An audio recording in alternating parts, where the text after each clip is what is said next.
Hi, I'm Candace Hunter, and I'm a visual artist and writer here in Chicago. Actually, it's a two-parter. The most recent was this past summer, and it was the last day of my show that was at the Southside Community Arts Center. And there was a woman who's starting up a new arts online magazine, and she'd come to see the show, and she was very excited about it.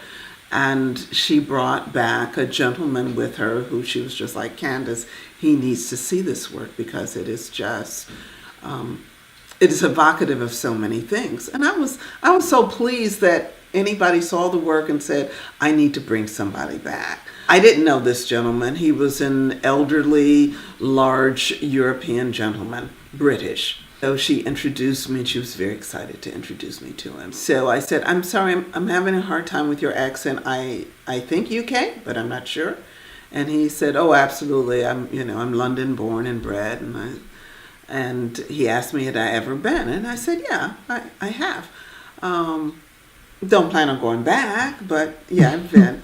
And he was just like, what? And I said, I know it's your home, and I apologize. And I says, but when I was a very little girl, and my family had gone to Europe for the first time, we were staying at the St. George Hotel in London. It was one of those wonderful hotels, broad marble steps. It had the grated elevator with the elevator operator, and we stayed on the 4th floor. I was the youngest kid of my family, and kids, when there are a whole bunch of you, you take turns at doing silly things like who gets the window. So it just so happened to be my turn that afternoon of being in the park that I got to ask the elevator operator for our floor. So all the little Hunter children piled onto the elevator, and I think I was 7 or 8, and I looked up at this gentleman, and with my brightest smile said 4th floor, and my eyes were twinkling. I was just excited. And the man stopped the elevator and turned around and nearly spat at me. And he called me a swarthy, mutton-headed something or other. He kept yelling at me until my brother, who was 12, stood between us and said, it's a little girl. She's a little girl. Why are you yelling at a little girl? And my brother kept the man away from me until the elevator door opened again, and we flew out of the elevator. And I didn't take the elevator anymore the whole time I was in London.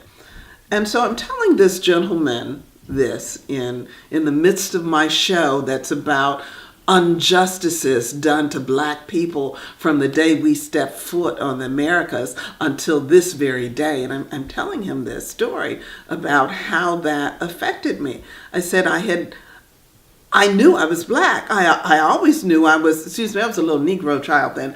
I always knew that. And that was a wonderful thing.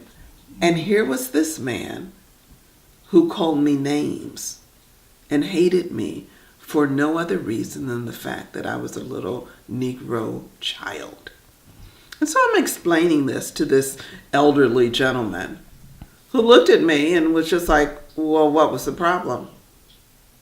And I said, the problem is that was my awakening to understanding that a large segment of society is going to hate me just because of who I am. And that's a terrible feeling, especially when you're a little girl, especially when you're anybody. And I'm sorry, you don't understand that. And he brushed me off and continued to talk to his friend. So it was a long story from a long time ago, and it was a very recent story. He could have been the son of that elevator operator. I don't know. As startling to me at this age as it was when I was a little girl. That when I was a little girl, it was just like, oh, this man hates me. And as a grown woman, I went, this man is clueless. He does not see what he's a part of. And so at that moment, you have to go, their short-sightedness has nothing to do with you. because that means our vision is much longer and much bigger and much broader than theirs can ever be, because we have to see our world and we have to see theirs as well. The whole idea that, that W.B. Du Bois came up with more than a century ago about the double nature of who we are still holds true today. We have to be in this world and in our community, and we have to be in that world and that community as well. And we have to understand them more than they're ever, because they don't have to understand us. Yeah.